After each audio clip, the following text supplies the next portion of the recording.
I found out, same way you guys did, and I'm extremely happy for them. I'm not going to get too much more into their personal life, but just know I'm extremely happy for them. I'm sure everybody is, so it's a beautiful thing, and really, really happy for them.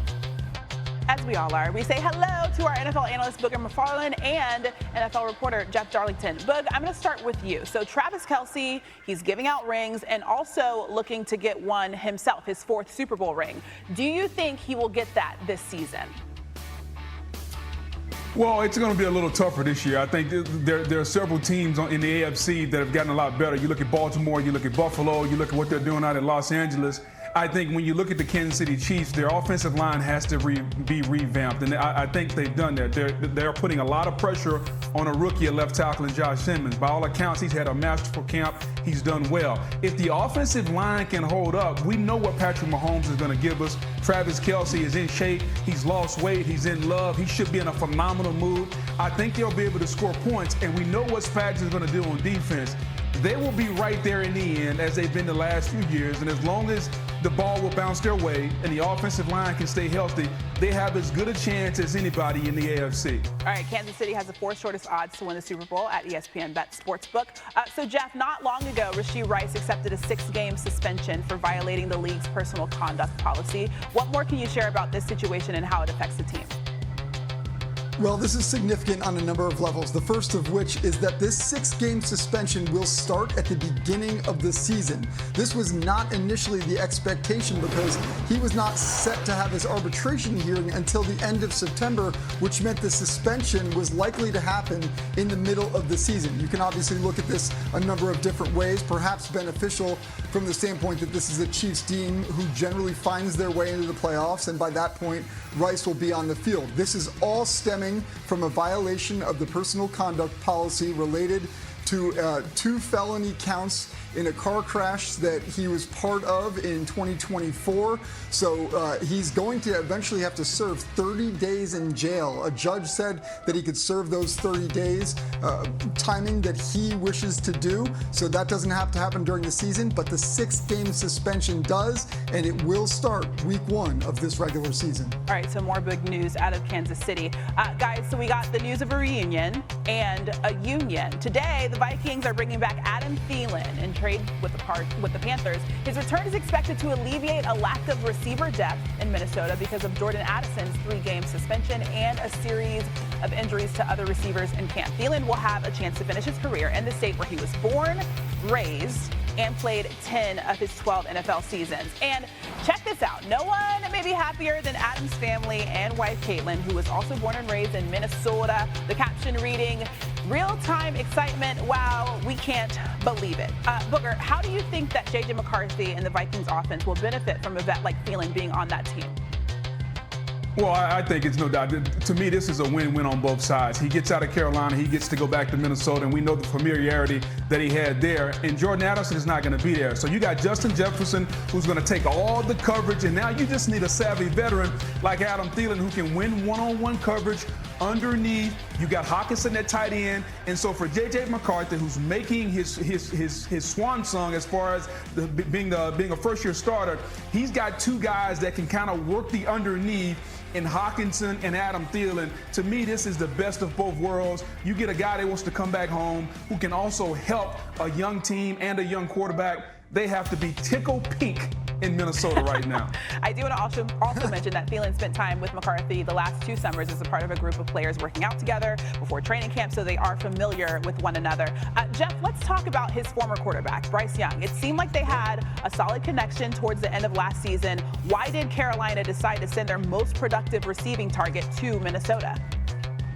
It's a great question. It's the question of this trade because Adam Thielen also played really well with Bryce Young 2 years ago. It was one of the bright spots of that season. Now they've shipped him off because ultimately they believe in their young receiving core. They have invested first-round picks each of the last 2 drafts in wide receivers. They ultimately think that this is the group that's going to push them forward with Young. But I will say they also waived Hunter Renfrow, so they really don't have the type of veteran presence in that core for Bryce Young to perhaps rely on. There was a while here where we thought that the Vikings, we knew they wanted Thielen. We didn't think that the Panthers would trade him because of this very situation. Now, though, Bryce Young will have to be the big man in that locker room and really find a way to connect with some of these younger wide receivers. Yeah, you saw the ages on the screen there. The Panthers didn't have a single player with more than 84 targets. Lassen's saga, still no deal, no real talks even. Micah's already asked for a trade, scrubbed the Cowboys from his social media, even lounged on a training table during Friday's preseason game. Coach Brian Schottenheimer spoke about Parsons playing. Mike and I had a long conversation. Probably talked for an hour about a lot of different things and addressed a number of different issues and things like that. And at this point, I'm going to keep that between he and I. But we had a very, very good conversation. At the end of the day, as soon as he get out there, it's great. But again, there'll be a ramp-up plan for him. And when he lines up out there to play, do I think he would play 75 plays in every play? Probably not. I don't think that that's real. But I do think that he can be very disruptive, like we all know. All right, NFL analyst Booger McFarland is back with us. Okay, so Boog, we're just 8 days until the Cowboys meet the Eagles in Philly. How much of a ramp-up period do you think that Micah Parsons needs in order to play?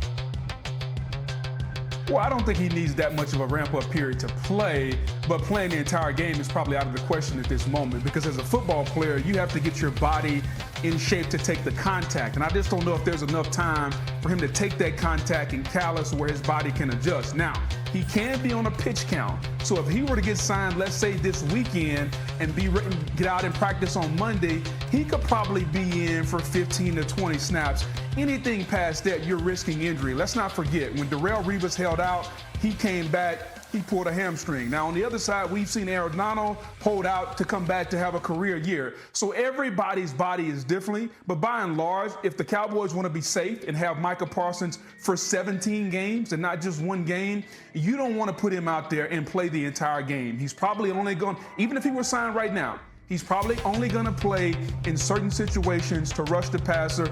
But even with that being said, a Micah Parsons for 20 to 25 plays is better than no Micah Parsons at all. Yeah, that makes sense. The Cowboys are back on the field on Friday. They have 4 total practices before. On and today, we're spotlighting NFL player props, and who better than to have our sports betting analyst Joe Fortenbaugh here in studio with me. A lot of options out there that are better, but I'm thankful you settled on me. You know what? I'm trying to be nice. I'm trying to be nice. Josh Allen and Lamar Jackson, two of the most electric quarterbacks in the NFL.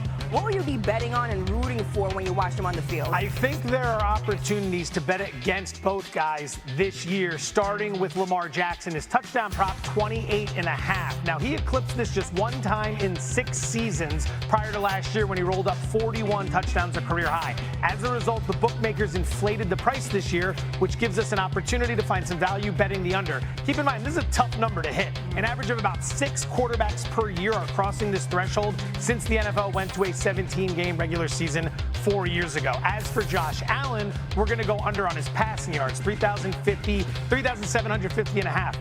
This number, much easier to hit than Jackson's touchdown prop. An average of about 13 quarterbacks are doing it per year. We saw 13 last year. Thing is, Allen wasn't one of them. Why? They run the ball more than they used to. If you go back to the first 9 weeks of the 2023 season when Ken Dorsey was the offensive coordinator, the Bills were running the ball 25 times per game. Okay. Dorsey got fired. Joe Brady stepped in. In the year and a half since then, 31 rushing attempts per game. They run more. His passing comes down as a result. We bet the under. All right, so let's look at Saquon Barkley. He broke the single-season rushing record during the Eagles' title run. You have to be betting on him to have a big year this season. You go the other way on that. You take advantage of the overinflation. Again, over 2,000 rushing yards last year, career high. So the books send him out there with a rushing prop this year of 1,400 yards. A little bit of context. 17-game regular season, we've had 4 of those. It's only happened 10 times that a running back or any player has crossed 1,400 rushing yards. Barkley himself did it just once. That was last year. So much has to go right. The O-line has to stay healthy.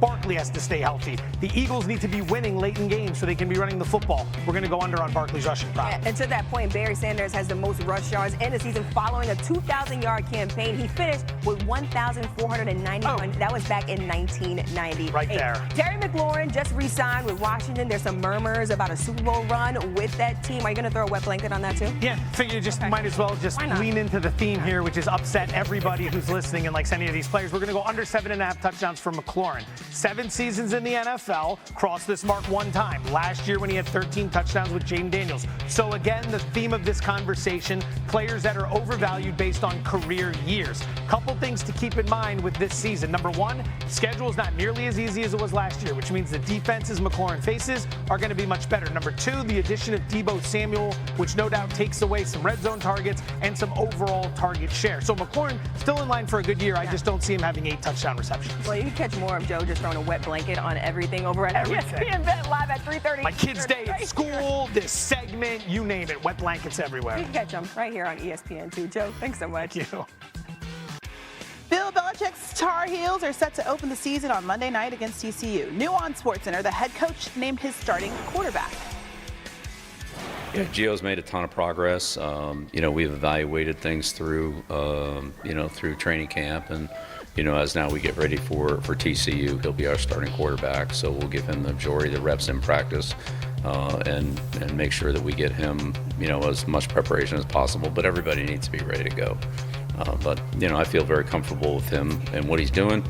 But he'll get better as we go forward because we just will. We have a lot of practices in front of us and a lot of games in front of us, and we'll all learn a lot from those. So, I think he's ready, but I think he'll be, like everybody, more ready as we go forward. All right, college football analyst E.J. Manuel is back with us. So now that Coach Belichick has named his quarterback 1, what impact do you expect Gio Lopez to have in Chapel Hill?